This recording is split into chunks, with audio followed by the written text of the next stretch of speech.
नमस्कार विद्यार्थी मित्रांनो, तुमचं स्वागत आहे आपल्या आवडत्या यूट्यूब चॅनलवरती, ज्याचं नाव आहे exploring physics bye Sagar Hinge. Summary of previous lecture, we discussed the concept of structure of atom. We discussed some historical phenomena related about the atom, that is Dalton theory, J.J. Thomson theory, Rutherford theory, and we discussed the Bohr's atomic model. This part we discussed in a previous lecture. We find out the equation of velocity and radius of Bohr's orbit. मग velocity साठी आणि radius साठी आपण काल equation बघितलं होतं, that is velocity radius साठी आपण आधीवर राईट करूया. Rn is equal to velocity of Bohr's orbit, sorry, radius of Bohr's orbit, that is Rn is equal to n square h square epsilon upon pi m into z e square. This is the equation of the radius of Bohr's orbit. म्हणजे electron ज्या ऑर्बिटमध्ये revolve होईल त्या ऑर्बिटची radius. नंतर आपण velocity of Bohr's orbit Vn पण बघितलं, that is Vn is equal to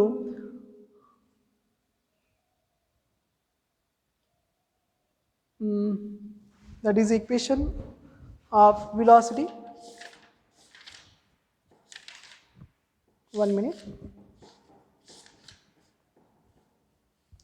आणि equation मिळालं आपल्याला, that is ZE square upon 2 epsilon NH.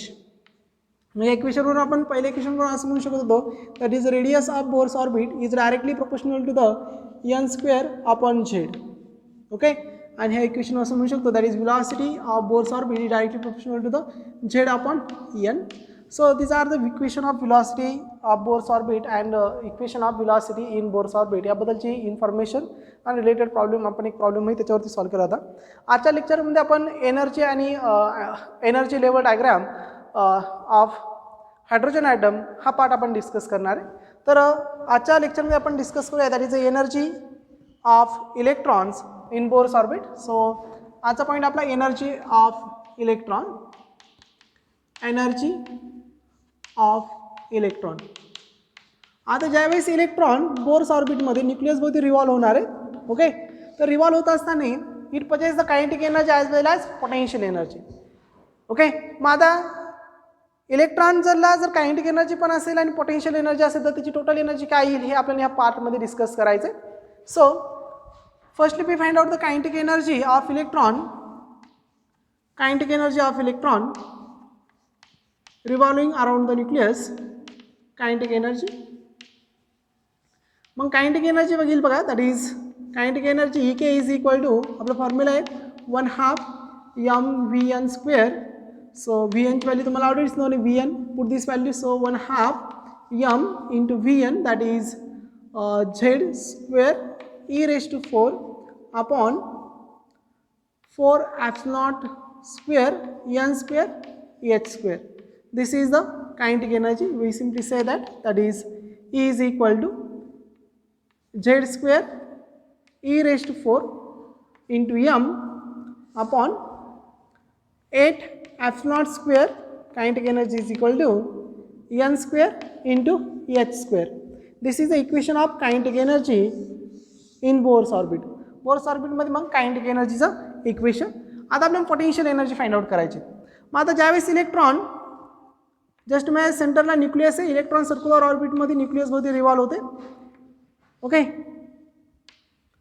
मग आता हे डिस्टन्स आपण r घेतलं, that is the radius of Bohr's orbit. Okay, आणि हा इथे इलेक्ट्रॉन रिव्हॉल्व्स होते, त्यावेळेची potential energy. So potential energy of electron, potential energy second पार्टमध्ये आपण पोटेन्शियल एनर्जी कॅल्क्युलेट करायची. पोटेन्शियल एनर्जी ऑफ इलेक्ट्रॉन, आता पोटेन्शियल एनर्जी काय येईल बघा, पोटेन्शियल एनर्जी EP म्हणतो मी, that is equal to -ZE square upon ZE square upon 4 pi epsilon into Rn. Okay, Rn is a radius of Bohr's orbit. मग आता बघा आपल्याला Rn ची व्हॅल्यू नोन आहे, Rn इज इक्वल टू काय आहे, that is n square h square epsilon upon pi m into ZE square. आता ही value आपण जर इथे सबस्टिट्यूट केली तर काय होईल बघा, that is potential energy is equal to -ZE square upon 4 pi epsilon into 1/Rn. 1/Rn is pi m ZE square upon n square h square epsilon. So pi will be get cancel, pi get cancel. So तुम्हाला equation मिळेल इथं potential एनर्जीसाठी. Equation of potential energy is minus z into z square into e raised to 4 into m divided by 4 epsilon into epsilon square into n square into h square. So this is a potential energy. आता आपली total energy काय असेल मग? So now the total energy of electron, total energy of electrons in Bohr's orbit. इलेक्ट्रॉनची total energy काय येईल? तर इलेक्ट्रॉनची टोटल एनर्जी काय येणार आहे? Simple kinetic energy plus potential energy. मग आता equation of kinetic energy plus potential energy. So total energy is equal to E total is kinetic energy plus potential energy. Now the kinetic energy, that is Ek, plus potential energy, that is Ep. So kinetic energy काय आलेली मग आपली? that is kinetic energy. So z square e raised to 4 into m upon 8 f naught square n square h square plus आता Ep minus आहे, so minus sign, so minus z square e raised to 4 m upon 4 epsilon square into n square into h square. So आता आपल्याला काय करावं लागेल? याला 2 ने multiply आणि डिवाइड करावं लागेल. सो काय होईल बघा? So ZE square e raise to 4 m upon 8 epsilon square, कारण डिनोमिनेटर सेम करायचं आहे. So n square h square, आता इथं पण 8 पाहिजे म्हणून याला 2 ने मल्टिप्लाय आणि डिवाइड करणार. So 2z square e raised to 4 m upon 8 epsilon square n square h square. आता बघा इथून ही पूर्ण टर्म कॉमन घेऊयात आपण. तर काय येईल बघा? z square e raised to 4 m upon 8 epsilon square n square h square in bracket 1 minus 2. 1 minus 2 is minus 1. So minus m into z square e raised to 4 upon 8 epsilon square n square into h square. So this is the equation of energy, total energy when electron revolving in a Bohr's orbit. Electron ज्यावेळेस bourse ऑर्बिटमध्ये किंवा nucleus भोवती revolve होतील अशा ऑर्बिटमध्ये त्या ऑर्बिटची energy काय असली पाहिजे? This energy is minus m z square e raise to 4 upon 8 epsilon square n square h square. तर m काय आहे? Mass of electron z is आहे ॲटॉमिक नंबर ज्या आपण ॲटमसाठी घेत आहे. हायड्रोजन असेल तर 1, हिलियम असेल तर 2. ओके. नंतर E is a charge of electrons, 8 epsilon square is a permittivity in free space, n is a principal quantum number and h is square. So finally तुम्हाला जे इक्वेशन मिळालं कायनेटिक एनर्जीसाठी, तर ते इक्वेशन तुम्हाला इथं मिळालं, दॅट इज टोटल एनर्जीसाठीचं equation जे मिळालं, that is energy in Bohr's orbit. तुमच्या बुकमध्ये डायरेक्ट दिलेलं आहे, पण आपण हे कशा पद्धतीने आलं ते फाइंड आउट केलं आहे. So finally we get the energy for nth orbit, En is equal, that is total energy minus m z square e raise to 4 upon 8 epsilon square n square h square.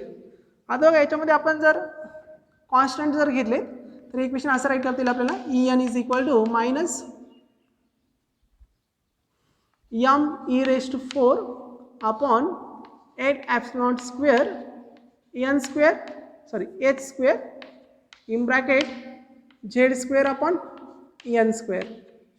आणि ही value जर calculate केली तर आपल्याला मिळेल -13.6 electron volt. So En is equal to -13.6 electron volt into z square upon n square, since m e raise to 4 upon 8 epsilon square h square. मग इथं mass of इलेक्ट्रॉनची value टाकली, चार्ज ऑफ इलेक्ट्रॉनची value टाकली, 8 epsilon स्क्वेअरची value टाकली, h टाकला, तर आपल्याला ही व्हॅल्यू मिळते 13.6 electron volt. So that is equation of total energy of Bohr's orbit. मग इलेक्ट्रॉन ज्यावेळेस बोर्स ऑर्बिटमध्ये रिव्हॉल्व होईल त्याची एनर्जी आपण राईट करू शकतो -13.6 z square upon n square electron volt. लक्षात आलं? ओके. मग आता आपण इथे एनर्जी लेवल डायग्राम डिस्कस करूयात. एनर्जी लेवल डायग्राम आता for hydrogen atom. Okay, so we simply say that energy level diagram for hydrogen atoms. Energy level diagram for hydrogen atoms. तर बघा, दिस इज फर्स्ट स्टेट, आपण ground state असं म्हणा, n is equal 1. ही आपली second state आहे, त्यालाच म्हणा first excited state. त्यावेळेस n is equal to 1 first excited state, n is equal to 2. Okay. नंतर ही आपली n इज इक्वल टू 3, ही सेकंड एक्साइटेड स्टेट. नंतर अशा पद्धतीचा फेनॉमिना, नंतरच्या ह्या स्टेट, नंतर हळूहळू हिला एनर्जी फारच कमी कमी होत चालेल आणि तुम्हाला आफ्टर दिस एक कंबाईन स्ट्रक्चर दिसेल. ओके. तर n is equal to 4, n is equal to 5, 6 and इन्फिनिटीकडे जर गेलेत. आता बघा, आपल्याला एनर्जीचं इक्वेशन मिळालं आहे, n इज इक्वल टू -13.6. आता झेडची व्हॅल्यू इथं 1 असणार आहे हायड्रोजन ॲटमसाठी, म्हणजे काय येईल 13.6 upon n² into electron volt. मग आता फॉर ग्राउंड स्टेटसाठी जर घेतलं तर यांची व्हॅल्यू किती येईल 1, म्हणजे आपल्याला एनर्जी किती मिळेल, दॅट इज -13.6 अपॉन 1², सो -13.6. म्हणजे ज्यावेळेस हायड्रोजन ॲटममध्ये इलेक्ट्रॉन ग्राउंड स्टेटला असेल त्यावेळेस तिची एनर्जी असणार आहे -13.6 इलेक्ट्रॉन व्होल्ट. आता n इज इक्वल टू 2 जर टाकलात तर काय होणार आहे 13.6 डिवाइड बाय 4. ओके. आणि डिवाइड बाय 4 जर घेतला तर हे मिळेल आपल्याला, दॅट इज -3.4 इलेक्ट्रॉन व्होल्ट. म्हणजे सेकंड ऑर्बिटची एनर्जी इथं मिळेल आपल्याला, फर्स्ट एक्साइटेड स्टेटची ही मिळेल 3.4 इलेक्ट्रॉन व्होल्ट. अशा पद्धतीने आपण यांची value n is equal to 3 टाकली, n इज इक्वल टू 3, तर इथं 13.6 डिवाइड बाय द 9 आणि याची व्हॅल्यू मिळेल आपल्याला -1.54 इलेक्ट्रॉन व्होल्ट. म्हणजे ही झाली तुमच्या next. Okay. Next n is equal to 4 टाकला तुम्ही, n इज इक्वल टू 4, तर याची एनर्जी तुम्हाला मिळेल दॅट इज -0.85 इलेक्ट्रॉन व्होल्ट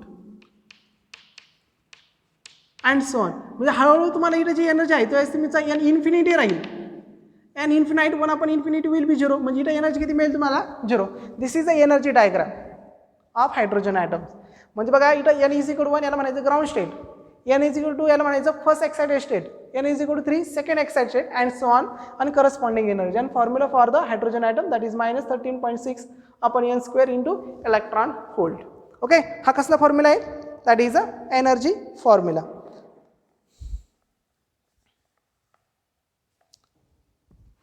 आता बघा, आपण इथे एक्साइटेशन एनर्जी फाइंड आउट करायची. एक्साइटेशन एनर्जी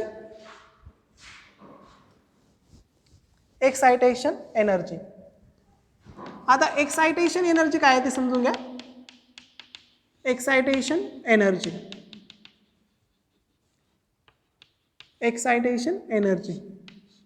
तर एक्साइटेशन एनर्जी म्हणजे इलेक्ट्रॉनला फर्स्ट स्टेटमधून सेकंड स्टेटमध्ये जाण्यासाठी किंवा सेकंड स्टेटमधून थर्ड स्टेटमध्ये जाण्यासाठी लागणारी एनर्जी. ओके. त्यालाच म्हणलं तर एक्साइटेड एनर्जी. म्हणजे इलेक्ट्रॉन जर ग्राउंड स्टेटला असेल, त्याला जर हायर लेवलमध्ये जायचं असेल तर त्यासाठी लागणारी एनर्जी, त्याला म्हणलं तर एक्साइटेशन एनर्जी. काय म्हणलं तर excitation energy. The energy required for electron, the energy required for electron, the energy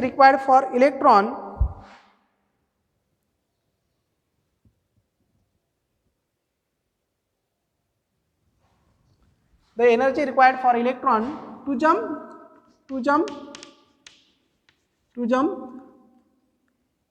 from ground state ground state to excited state called as excitation energy. म्हणजे इलेक्ट्रॉनला ग्राउंड स्टेटपासून एक्साइटेड स्टेटमध्ये जाण्यासाठी लागणारी एनर्जी. मग आता just imagine that excitation energy from ground state to, first आपण find करूयात excitation. Okay, excitation energy, excitation इथं spelling चुकलाय बघा, एक्साइटेशन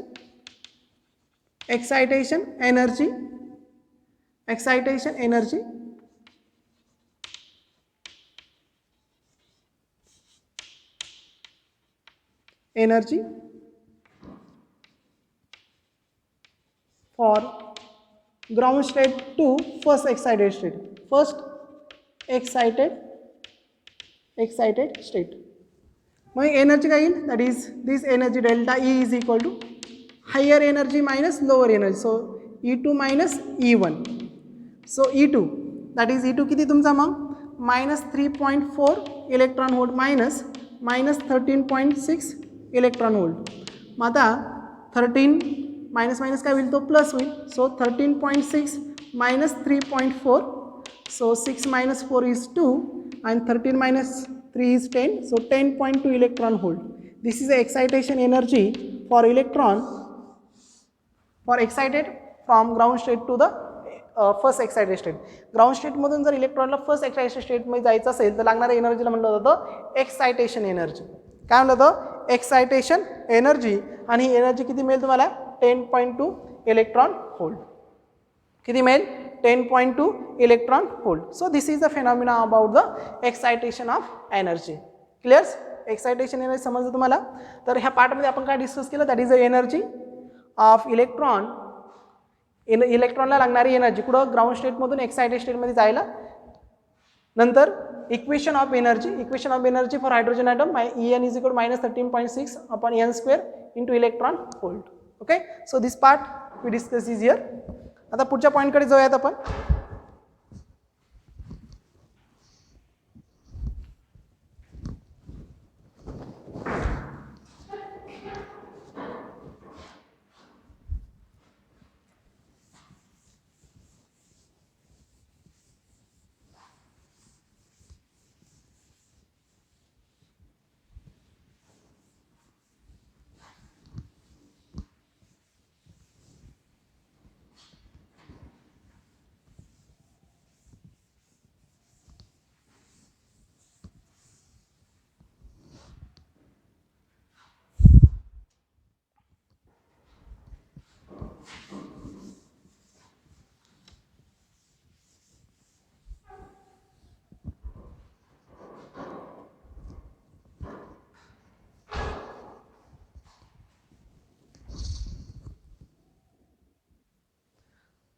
आता बघा, आपण जी एक्साइटेशन एनर्जी बघितली त्याच एनर्जीला आपण आयोनायझेशन एनर्जी असंही म्हणतो आणि त्याच एनर्जीला बाइंडिंग एनर्जी असंही म्हटलं जातं. That is the energy required for electron to the free to ground state. म्हणजे इलेक्ट्रॉन अशा पद्धतीची आपण एनर्जी द्यायची की तो ग्राउंड स्टेटपासून काय झाला पाहिजे, फ्री झाला पाहिजे. आणि फ्री झाल्यानंतर तो कुठं जाणार आहे, एक्साइटेड स्टेटला जाणार आहे. म्हणजे जर तुम्हाला ग्राउंड स्टेटवरचा ॲटम जर एक्साइटेड स्टेटला पाठवायचं जर असेल तर त्याला किती एनर्जी द्यावं लागणार आहे, तुम्हाला 10.2 इलेक्ट्रॉन व्होल्ट एवढी एनर्जी द्यावी लागणार आहे. त्यावेळेस तो कुठं जाणार आहे, काय जाणार आहे, ग्राउंड स्टेटपासून कुठे जाईल, हायर स्टेटला जाईल.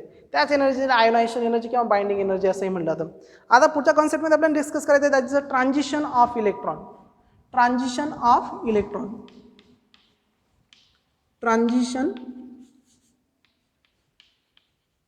Transition of electron. What is a transition of electron हे समजून घ्या. So according to Bohr's third postulate, Bohr's postulate number 3 मध्ये असं म्हणतो, इलेक्ट्रॉन ज्यावेळेस jump from higher state to the lower state then it radiate the energy and this energy in the form of photon energy and this photon energy equal to the energy difference between this two state. म्हणजे काय, ज्यावेळेस electron higher ऑर्बिटमधून lower ऑर्बिटमध्ये transfer होईल. Okay, so EM is your higher state आणि EN काय आपली lower state आहे. मग इलेक्ट्रॉन ज्यावेळेस हायर ऑर्बिटमधून लोअर ऑर्बिटमध्ये ट्रान्सफर होणार आहे त्यावेळेस काय करणार इथं एनर्जी रेडिएट करेल in the form of photon आणि ही फोटॉन एनर्जी म्हणजे काय त्या दोन एनर्जीचा difference that higher energy minus lower energy. So according to this postulate so आपल्याला इथं मिळेल EM is equal to EM minus EN is equal to delta E and that is equal to h nu. So h nu is equal to EM minus EN. आता EM माहिती आहे आपल्याला.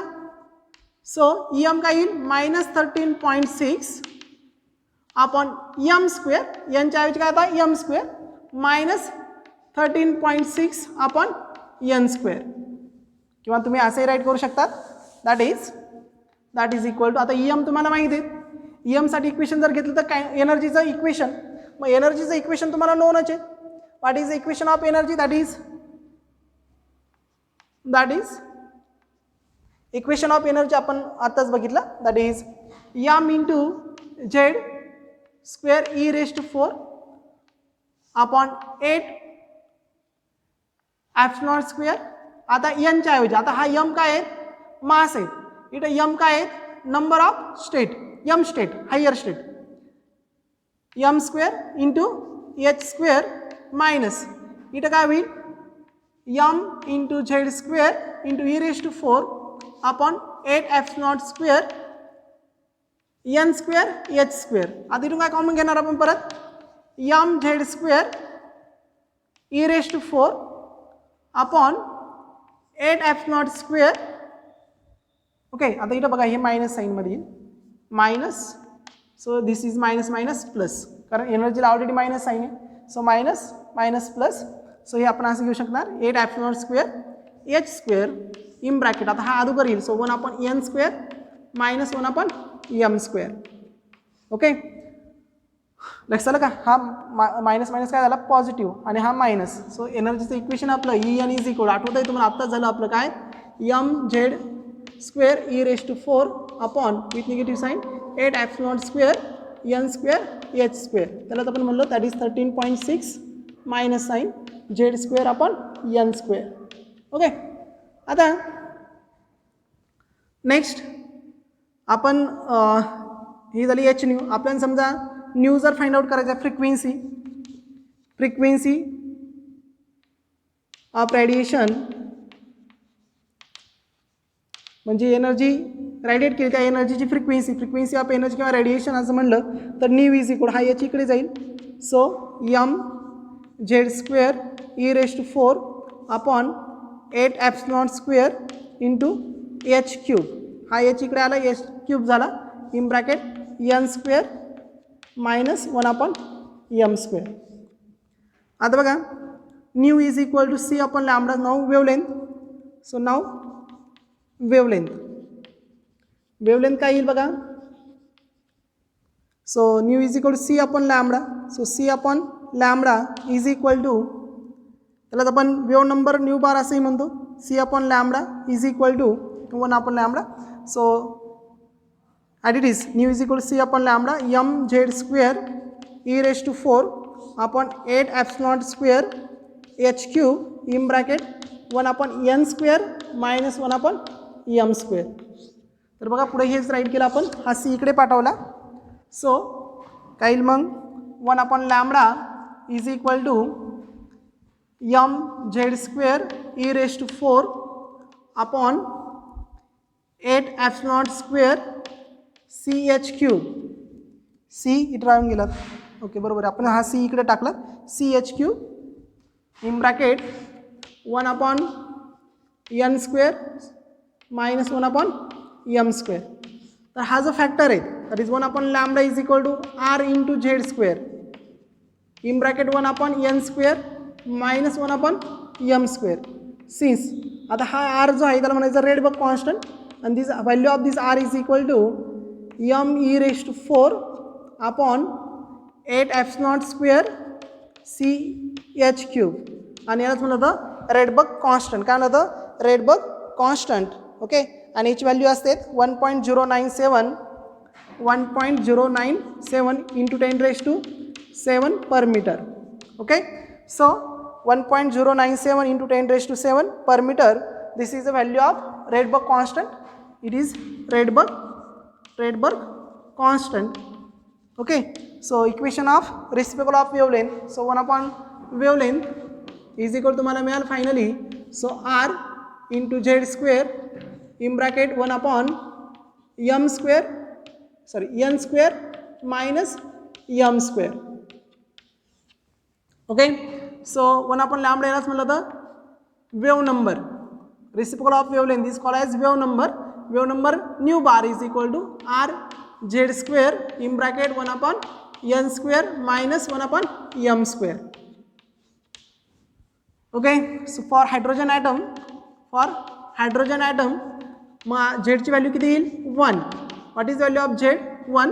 So 1 upon lambda is equal to r in bracket 1 upon n square minus 1 upon m square. This is the equation of reciprocal of wavelength in hydrogen atom. म्हणजे electron ज्यावेळेस इथून higher स्टेटमधून lower स्टेटमध्ये येईल त्यावेळेस त्याची वेवलेंथ काय असेल तर रिसिप्रोकल ऑफ वेवलेंथ तुम्हाला मिळेल तर is 1 upon lambda is equal to r in bracket 1 upon n square minus 1 upon m square. आता नेक्स्ट मग आता याच्यानंतर हायड्रोजन स्पेक्ट्रम आपण ज्यावेळेस डिस्कस करतो तर हायड्रोजन स्पेक्ट्रम डिफरंट सिरीजनुसार डिस्ट्रीब्यूट करतो. सो स्पेक्ट्रल सिरीज हा पार्ट आपल्याला आता डिस्कस करायचा आहे. मग आता स्पेक्ट्रल सिरीजमध्ये पहिली सिरीज येते दॅट इज लेमन सिरीज. आता या लेमन सिरीजमध्ये काय असतं बघा, लेमन सिरीजमध्ये तुमचा जो प्रिन्सिपल म्हणजे ग्राउंड स्टेट जी आहे ती 1 असते आणि हायर स्टेट म्हणजे एमची व्हॅल्यू जी आहे ती कुठून स्टार्ट होणार 2, 3, 4 and so on. Okay, so this is a lemon series ज्याच्यामध्ये ग्राउंड स्टेट किती 1 आणि एमची व्हॅल्यू किती 2, 3, 4 and so on. So 1 upon wavelength lambda is equal to for lemon series is equal to r, z ची value 1 आहे. So 1 upon 1 square minus 1 upon m square. m ची value तुम्ही मग 2, 3, 4 कोणती value substitute करू शकता. नंतर याच्यामध्ये दुसरी सिरीज येते मग that is second spectral series.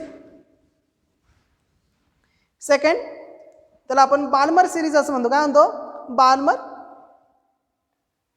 Balmer series. Second one is Balmer series. आता बाल्मर सिरीजमध्ये काय असतं बघा, बाल्मर सिरीजमध्ये तुमची ग्राउंड स्टेट ची व्हॅल्यू 2 असते, एम ची व्हॅल्यू 3, 4, एक्साइटेड स्टेट कुठे असणार आहे 3, 4, 5 अँड सो ऑन. सो तिथे तुम्ही 1 upon lambda जर घेतलात 1 upon lambda इज इक्वल काय मिळेल तुम्हाला r in upon 1 upon 4 that is 2 square 1 upon 4 minus m square. मग m ची व्हॅल्यू तुम्ही 3, 4, 5 अँड सो ऑन टाकू शकता. नंतर third that is Brackett series.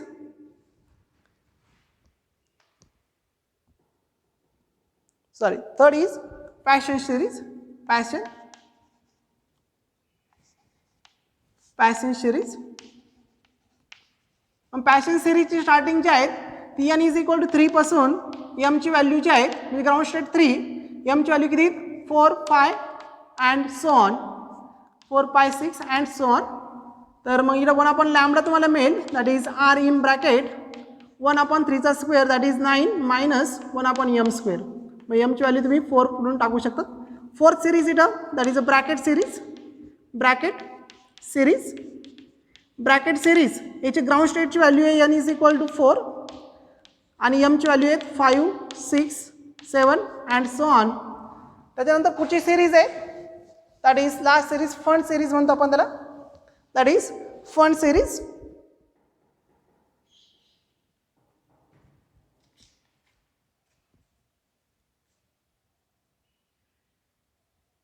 तर तुमच्या बुकमध्ये तुम्हाला 3च सिरीज दिलेल्या आहेत. तर ठीक आहे आपण याचा स्पेक्ट्रम ड्रॉ करणार आहे आता.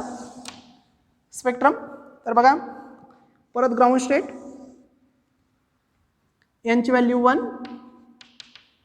नंतर first excited state n is equal to 2. Third excited state n is equal to 3. Second excited state n is equal to 3. नंतर fourth excited state n is equal to 4. Fifth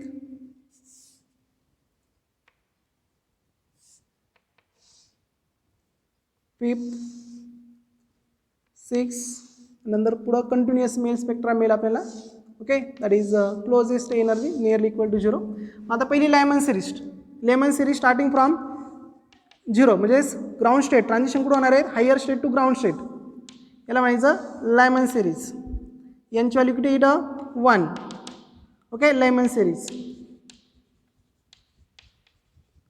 second आहे Balmer series, म्हणजे transition कुठं होणार आहे, higher state to ground state. म्हणजे first transition, first, second, third and fourth, हे असेल तुमची Balmer series. Last that is Paschen series. First transition कुठं असणार आहेत, n is equal to 3 ground state, first transition 4 to 3, नंतर 5 to 3, इथं 5, इथं 6, 7 and so on. This 1, 6 to 3, 7 to 3, याला म्हणायचं पॅसेंज सिरीज.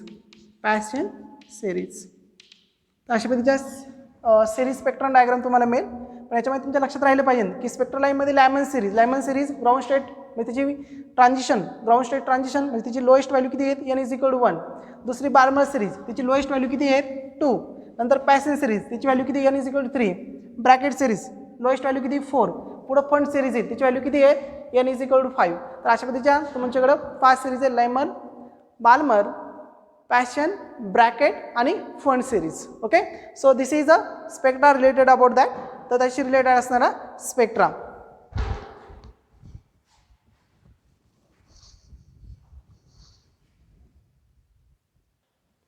तर ॲटॉमिक स्ट्रक्चर हे चॅप्टर जे आहेत म्हणजे ॲटम्सबद्दलची इन्फॉर्मेशन तुम्हाला इथपर्यंतच दिलेली आहे.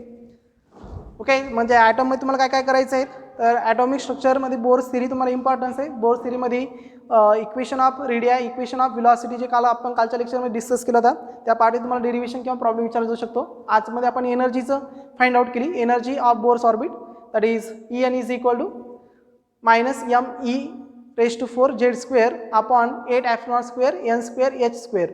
हा formula that is -13.6 z² upon n² electron volt. Okay, तर हा फॉर्म्युला तुम्हाला लक्षात ठेवायचा आहे. त्याशी रिलेटेड काही प्रॉब्लेम असतील नंतर एक्साइटेशन एनर्जीची फॉर्म्युला आहे, त्यालाच आपण आयनायझेशन एनर्जी किंवा बाइंडिंग एनर्जी असं म्हणतो.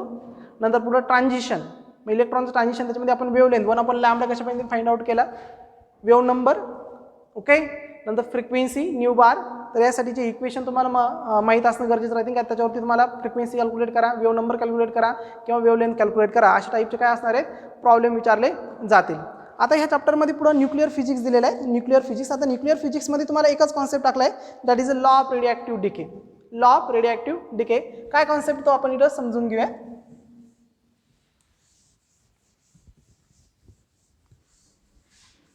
Law of radioactive decay. Law of radioactive decay.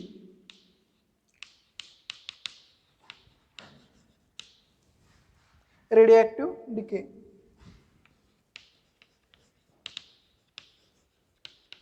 Decay. The law of radiative decay, that is the material which undergoes the alpha, beta and gamma decay called as a radioactive decay. जे material मधून काही particle loss होतात due to the alpha decay, due to the gamma decay और due to the beta decay, आणि त्या सबस्टन्सला म्हणजेच त्याच प्रोसेसला म्हणतो आपण रेडिएक्टिव्ह डिके. ओके, आणि जी सबस्टन्स डिके होतात त्यांना आपण रेडिएक्टिव्ह सबस्टन्स असं म्हणतो. काय म्हणतो, रेडिएक्टिव्ह सबस्टन्स. आता डिके होणे म्हणजे नेमकी काय बघा, समजा आपण जर कोणता एक सबस्टन्स, एका एलिमेंट ॲटम्स घेतलात, ओके, समजा युरेनियम घेतला आपण, तर युरेनियम हा जो आहे तो रेडिएक्टिव्ह सबस्टन्स आहे. ओके, युरेनियम काय आहे, रेडिएक्टिव्ह सबस्टन्स आहे. आणि आफ्टर सम टाइम नंतर याच्यातून कंटिन्युअसली अल्फा किंवा गॅमा डिके होऊन याच्यामध्ये नंबर ऑफ पार्टिकल जे आहे ती कमी कमी कमी होत चालतात. म्हणजे हा जो डिसइंटिग्रेशन रेट जो आहे, म्हणजे डिसइंटिग्रेशन रेट म्हणजेच काय, तुमचे जे ओरिजिनल आयटमचे आहेत त्यांचं डिके होणे, म्हणजे त्याच्यातून नंबर ऑफ आयटम्स काय होत चालले, डिक्रीज होत चालले. यालाच आपण रेडिएक्टिव्ह डिसइंटिग्रेशन असं म्हणतो. काय म्हणतो, रेडिएक्टिव्ह डिसइंटिग्रेशन. मग आता हे रेडिएक्टिव्ह डिसइंटिग्रेशन जे आहे दॅट इज डीएन, हे directly proportional to the number of atom present at time T. लक्षात ना, याशी डायरेक्टली प्रोपोर्शनल असतं. मग आपण इथं ही प्रोपोर्शनल साईन रिमूव्ह केली. आता इथं निगेटिव्ह साईन पण येतात. निगेटिव्ह साईन का बरं? कारण तुमचे ओरिजिनल ॲटम जे आहेत ते काय होत चालले, कमी कमी होत चालले. आणि डी एन काय तुमचा डिसइंटिग्रेशन रेट आहे. So D N is directly proportional to minus n of t, and if you remove this proportional sign, add the constant, this constant is called as alpha into n into t किंवा n of t. t घेतला नाही तरी चालेल, but that is n is depends on time. So alpha is called as a decay constant. alpha काय म्हणलं होतं? decay constant असं म्हणलं होतं. काय म्हणलं होतं? decay constant. आता आपलं हे decay constant चं इक्वेशन इथं राईट करायचं आहे. तर बघा आता आपण रेडिओॲक्टिव्ह डिके हा कॉन्सेप्ट इथे डिस्कस करूयात. तर रेडिओॲक्टिव्ह डिके म्हणजे काय? Those material which obey the alpha decay, beta decay and gamma decay, this substance is called as a radioactive substance. म्हणजे नेचरमध्ये असे काही सबस्टन्स आहेत ते ॲटोमॅटिकली काय होत असतात, डिके होत असतात. मग त्यातले नंबर ऑफ सबस्टन्स जे आहेत ते टाईमनुसार म्हणजे जसं टाईम पास होईल त्यांच्यामध्ये ॲटोमॅटिकली अल्फा किंवा गॅमा किंवा बीटा या तिन्ही डिकेपी कोणतंही एक डिके फॉर्मेशन होऊन यातले नंबर ऑफ ॲटम जे आहेत ते कमी कमी किंवा रिड्यूस होत चालतात. म्हणजे आपण जर युरेनियमचं एक्झाम्पल जर घेतलं तर युरेनियममध्ये समजा time T is equal to 0 असताना हा जो युरेनियम सबस्टन्स याच्यामध्ये नंबर ऑफ ॲटम्स किती आहेत, तर n नॉट एवढे नंबर ऑफ ॲटम्स आहेत. परंतु ज्यावेळेस हा युरेनियम जो आहे तो रेडिओॲक्टिव्ह सबस्टन्स आहे. म्हणजे जसं जर टाईम इन्क्रीज होत चालत त्यातून याच्यामधून ऑटोमॅटिकली काय होणार आहे, नंबर ऑफ पार्टिकल जे आहेत ते काय होणार आहे, डिके होणार आहे, म्हणजे कमी होणार आहे. म्हणजेच after time T is equal to T, okay, याच्यामध्ये नंबर ऑफ ॲटम किती शिल्लक राहणार, आता n शिल्लक राहणार. म्हणजे याच्यामध्ये नंबर ऑफ ॲटम काय होत चालली, डिसइंटिग्रेट होत चालली. हा जो डिसइंटिग्रेट रेट आहे दॅट इज डी एन काय हा डिसइंटिग्रेट रेट आहे. हा D N is directly proportional to the number of present atoms at time T into D T. लक्षात का? So n is a number of atom present in time t. So I simply say that is dn is equal to so minus lambda n into dt. Concept लक्षात दे, where dn upon dt is a disintegration rate. Disintegration म्हणजे होणे म्हणजे काय, तर तो जो uranium आपण parent item घेतला तर त्या पॅरेंट ॲटममधून काय होत आहे, नंबर ऑफ ॲटम्स डिके होत चालले, कमी कमी होत चालले.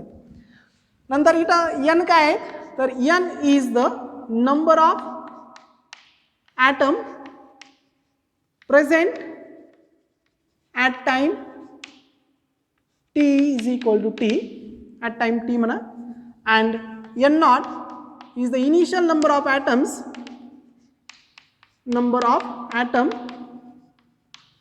At time T is equal to 0 second. 0 सेकंडला ज्यावेळेस आपला सबस्टन्स होता युरेनियम त्याच्यामध्ये असणारे इनिशियलमध्ये total number of atoms. So आपण हे इक्वेशन अशा पद्धतीने राईट केलं, that is D N is equal to minus lambda into N into D T. आपल्याला आता इक्वेशन ऑफ डिसइंटिग्रेशन कॅल्क्युलेट करायचं, एक्झॅक्ट इक्वेशन काय येईल. मग आता आपण हा एन इकडे घेतला, so D N upon N is equal to minus lambda into D T. Where lambda काय इथं, लॅम्बडा इज डिके कॉन्स्टंट. काय आहेत, lambda is decay constant. Negative sign काय इंडिकेट करतं, negative sign is indicate that. आता negative sign काय सांगणार इथं, तर निगेटिव्ह साईन असं सांगतं, that is D N is equal to minus lambda N into D T. किंवा आपण इथं D N is equal to minus N घेतला. मायनस म्हणजे काय, की नंबर ऑफ ॲटम काय होऊ राहिले, टाईमनुसार डिक्रीज होऊ राहिले, म्हणून इथं काय घेतो आपण, मायनस साईन घेतोय. सो आता इंटिग्रेशन टाकलं इथं, so integration D N upon N is equal to integration हो रहे लॅम्बडा इंटू डी टी. आता time is equal to 0 to T, मग 0 ज्यावेळेस टाईम होतं त्यावेळेस नंबर ऑफ ॲटम्स किती होते, एन नॉट, आणि time is equal to T होतं त्यावेळेस नंबर ऑफ ॲटम किती होते, एन. मग आता याचं इंटिग्रेशन काय येईल, L N of N, limit is N not to N is equal to minus lambda constant, टीचं इंटिग्रेशन टी. तर मग हे येईल तुमचं, that is L N is equal to N upon N not is equal to minus lambda into T. Taking exponential on both side, दोन्ही साईडला exponential टाकलं तर काय होईल, लॉग आणि exponential cancel. So N upon N not is equal to E raise to minus lambda into t. दोन्ही साईडला आपण टाकला exponential. So n is equal to n not E raise to minus lambda t. This is a equation of disintegration. Okay, ह्याच इक्वेशनलाच म्हणतो आपण, that is a decay law. This equation is called as a decay law. Called as decay law. यालाच काय म्हणतो आपण decay law असं म्हणतो. काय म्हणतो decay law. Got it. Okay. N is equal to n not into e raise to minus lambda t upon d t. आणि मग activity that is number of disintegration per unit time. Activity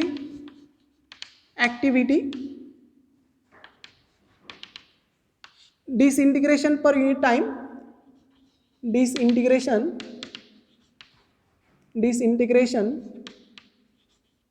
per unit time is called activity. त्याला आपण activity of substance असं म्हणतो. that is A is equal to minus dn upon dt, that is equal to minus lambda n dn upon dt काय आहे minus lambda n. तो n ची value तुम्हाला माहिती आहे. So minus lambda n not E raise to minus lambda T. Okay. And this lambda n not is called as initial activity. So A is equal to minus A not E raise to minus lambda T. So this is the equation of activity. हे कशाचं equation मिळालं तुम्हाला activity. So A not is equal to initial activity lambda into n not. Okay. So this is a simple equation of the activity. हे काय झालं तुमचं ॲक्टिव्हिटीचं equation. आता इथं मायनस साईन घेतलं आहे म्हणून इकडं मायनस साईन येणार नाही. सो इथं पण minus sign remove. So A is equal to A not E raise to minus lambda T आणि ए नॉट काय तुमचा लॅमडा इंटू एन नॉट आहे. काय lambda into N not. This is a equation of activity. आता आपल्याला पुढे बघायचं आहे हाफ लाईफ टाईम. आता हाफ लाईफ टाईम म्हणजे कन्सेप्ट काय. जर इनिशियली युरेनियम हा सबस्टन्स होता, त्याच्यामध्ये एन नॉट एवढी आयटम होती. आता ह्या एन नॉटच्या हाफमध्ये डिसइंटिग्रेट होण्यासाठी म्हणजे यांच्या हाफमध्ये डिसइंटिग्रेट होण्यासाठी किती टाईम लागेल त्या टाईमला म्हणायचं हाफ लाईफ टाईम. म्हणजे time T is equal to T one half that is half life. त्यावेळेस तुमचे नंबर ऑफ ॲटम किती असणार आहेत शिल्लक तर इनिशियलच्या हाफमध्ये. मग आता इक्वेशन याला पण डिके लॉज आहेत. डिके लॉ यालाच इक्वेशन नंबर 1 मी बिकम्स म्हणतो. Equation 1 becomes so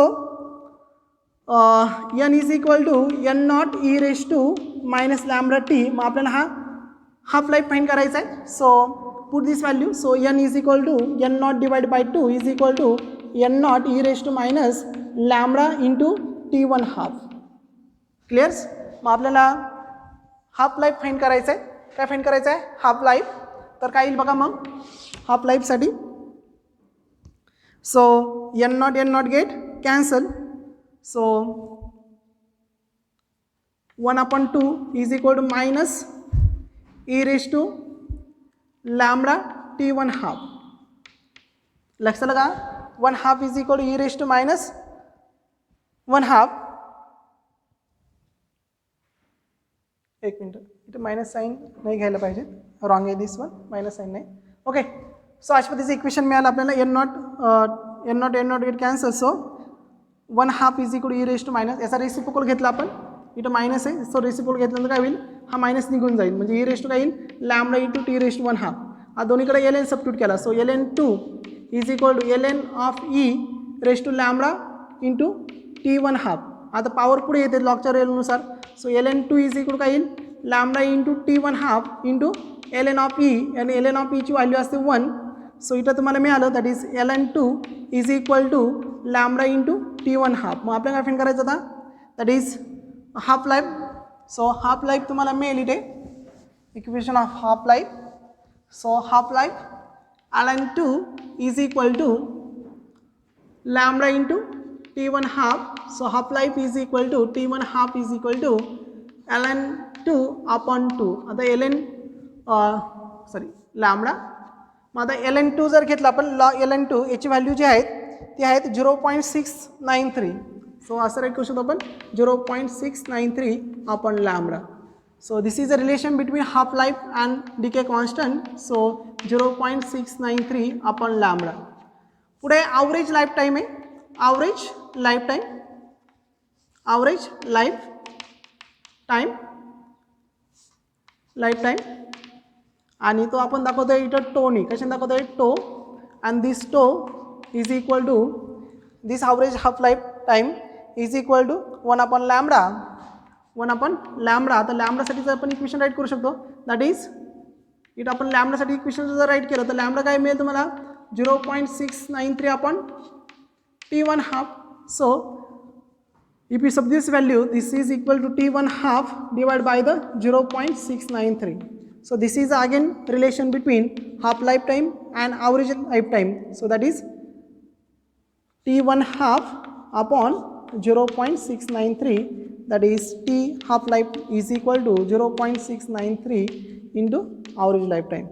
So this is a phenomena related about the radioactive decay.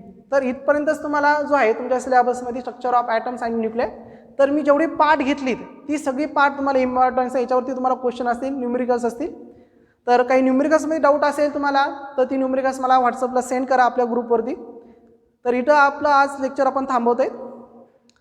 तर तुम्हाला जे एक्झामला येणारे पॉईंट जे आहेत ते पॉईंट कोणते आहे याच्या चॅप्टरमध्ये, तर इक्वेशन ऑफ म्हणजे बोर्स पॉस्ट्युलेट विचारतील, इक्वेशन ऑफ रेडिया विचारतील, इक्वेशन ऑफ व्हेलॉसिटी विचारतील, नंतर एनर्जीचं इक्वेशन, नंतर एनर्जी हायड्रोजन एनर्जी लेवलची डायग्राम, बाल्मर लेमन म्हणजे स्पेक्ट्रल सिरीजपैकी कोणत्या एका सिरीजसाठी वेवलेंथ फाइंड आउट करा, पहिल्या 2 लाईनसाठी, पहिल्या 3 लाईनसाठी. ओके, अशा पद्धतीचे क्वेश्चन तुम्हाला विचारले जातील.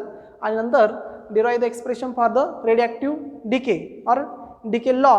तर त्यासाठी आज आपण जे डेरिव्हेशन बघितलं डिके लॉचं ते इक्वेशन तुम्हाला सांगता आलं पाहिजे, किंवा शॉर्ट टर्ममध्ये ॲव्हरेज लाईफ टाईम याची डेफिनेशन किंवा हाफ लाईफ टाईपची डेफिनेशन आणि त्याचं इक्वेशन तुम्हाला कॅल्क्युलेट करायला विचारतील, तेही आपण ह्या पार्टमध्ये आज डिस्कस केलं आहे.